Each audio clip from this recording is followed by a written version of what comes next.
ہم سب کلمے کی نسبت پر جمع ہوئے ہیں، ہم سب کا کلمہ ایک ہے۔ یہ مجلس ایمان سیکھنے کی ہے، ایمان سیکھنا ہم سب کا مقصد ہے۔ 1.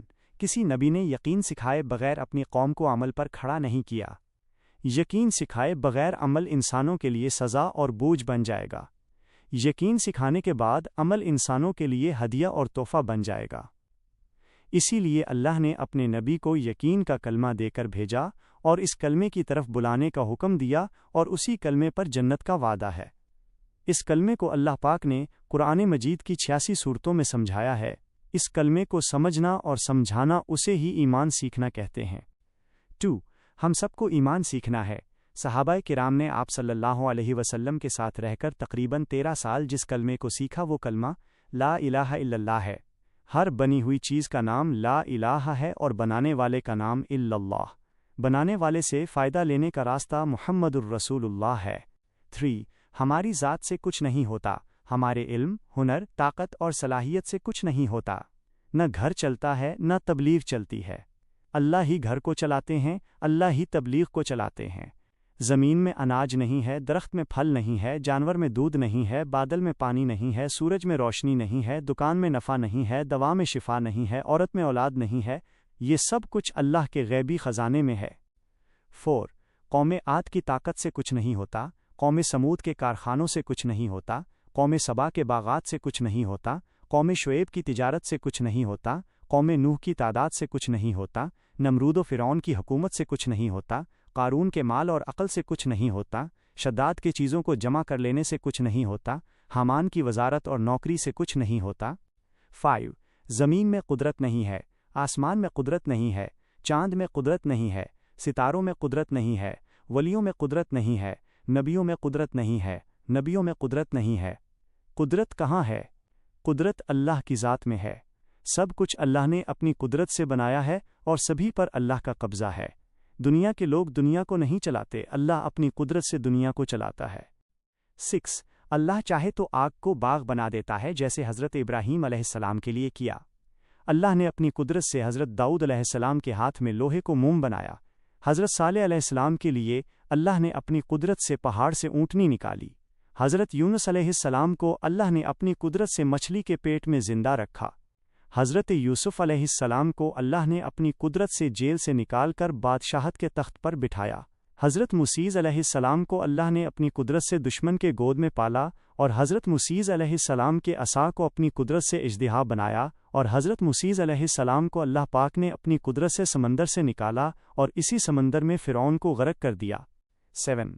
قوم عاد کو اللہ نے ہوا سے پکڑا، قوم سمود کو اللہ نے فرشتے کی چیخ سے پکڑا، قوم سبا کے باغ کو اللہ نے آگ سے جلایا، قوم شعیب پر اللہ نے آگ اور پتھر برسائے، قوم نوح پر اللہ نے سیلاب بھیجا۔ نمرود کو اللہ نے لنگڑے مچھر سے پکڑا، قارون کو اللہ نے زمین سے پکڑا، اور ابرا کو اللہ نے ابابیل کے ذریعے پکڑا۔ 8. اللہ چاہتا ہے تو ملک و مال دے کر زندگی برباد کر دیتا ہے، اور چاہتا ہے تو موت کے میدان میں بغیر سامان کے حضرت باجرہ اور حضرت اسماعیل علیہ السلام کو پال دیتا ہے۔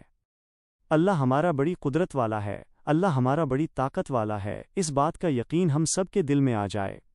9. اس یقین کے بنانے پر اللہ پاک دنیا سے کئی گنا بڑی جنت دیں گے، اپنی دھیان والی نماز دیں گے، قبولیت والی دعا دیں گے، کائنات کو مسخر اور تابع کر دیں گے جیسے صحابہ کے لیے اللہ پاک نے کیا تھا۔ مدینہ منورہ میں زلزلہ آیا، حضرت عمر رضی اللہ عنہ نے زمین پر کوڑا مارا، زمین کا ہلنا بند ہو گیا۔ حضرت عمر رضی اللہ عنہ نے دریائے نیل کو خط لکھا اور دریا میں پانی جاری ہو گیا۔ حضرت عمر رضی اللہ عنہ کی آواز کو ہوا 350 میل دور پہنچا رہی تھی۔ مدینہ کی طرف تیزی سے آنے والی آگ کو حضرت تمیم داری رضی اللہ عنہ نے ہاتھ اور کپڑے سے مار کر آگ کو اس کے ٹھکانے پہنچا دیا۔ حضرت عقبہ بن عامر رضی اللہ عنہ نے افریقہ کے جنگل میں آواز لگائی اور جنگل کے جانوروں نے جنگل خالی کر دیا۔ حضرت سفینہ رضی اللہ عنہ افریقہ کے جنگل میں اپنی جماعت سے پیچھے رہ گئے اور راستہ بھول گئے، ایک شیر نے ان کو راستہ بتایا۔ حضرت عبداللہ بن عمر رضی اللہ عنہ نے راستے میں بیٹھے ہوئے شیر کو ہاتھ سے مار کر بھگایا۔ حضرت صاحب رضی اللہ عنہا نے دعا کے ذریعے اپنے مرے ہوئے لڑکے کو زندہ کیا۔ حضرت انس رضی اللہ عنہ نے نماز اور دعا کے ذریعے اپنی زمین پر پانی برسایا۔ حضرت ابو درداء رضی اللہ عنہ نے دعا کے ذریعے اپنے گھر کو جلنے سے بچایا۔ 10 صحابہ کا اللہ کے راستے میں نکلنا اللہ کی قدرت کی طرف بلانے کے لیے تھا۔ حضرت عمرو بن جموح رضی اللہ عنہ نے لنگڑا ہونے کے باوجود اللہ کے راستے میں نکلے۔ حضرت مقداد بن اسود رضی اللہ عنہ نے موٹا ہونے کے باوجود اللہ کے راستے میں نکلے۔ حضرت ایوب انصاری رضی اللہ عنہ 95 سال کی عمر ہونے کے باوجود اللہ کے راستے میں نکلے۔ غزوہ تبوک میں صحابہ رضی اللہ عنہم نے پکے باغات چھوڑ کر اللہ کے راستے میں نکلے۔ ایک صبح یا شام اللہ کے راستے میں نکلنا دنیا اور دنیا میں جو کچھ ہے اس سے افضل ہے۔ اللہ کے راستے میں دعا ایسی قبول ہوتی ہے جیسے بنی اسرائیل کے نبیوں کی دعا قبول ہوتی تھی۔ 11 دوسرے نمبر کا خلاصہ لا الہ انکار کلمہ ہے، الا اللہ اقرار کلمہ ہے، محمد الرسول اللہ اظہار کلمہ ہے۔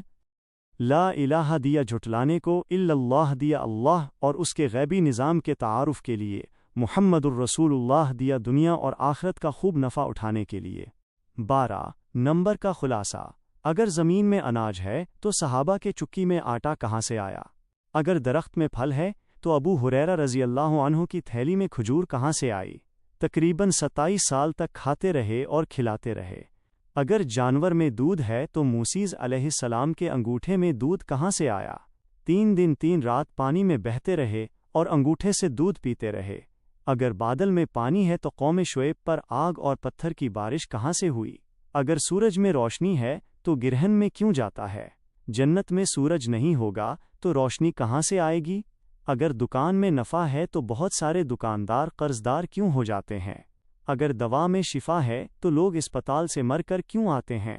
اگر عورت میں اولاد ہے تو کتنی ایسی عورتیں ہیں جنہیں نکاح کے باوجود ساری زندگی میں ایک اولاد نہیں ملتی؟ 13 چوتھے نمبر کا خلاصہ قوم عاد کی طاقت سے کچھ نہیں ہوتا، ہر زمانے کی طاقت سے کچھ نہیں ہوتا۔ قوم عاد کی طاقت لا الہ، ہر زمانے کی طاقت لا الہ۔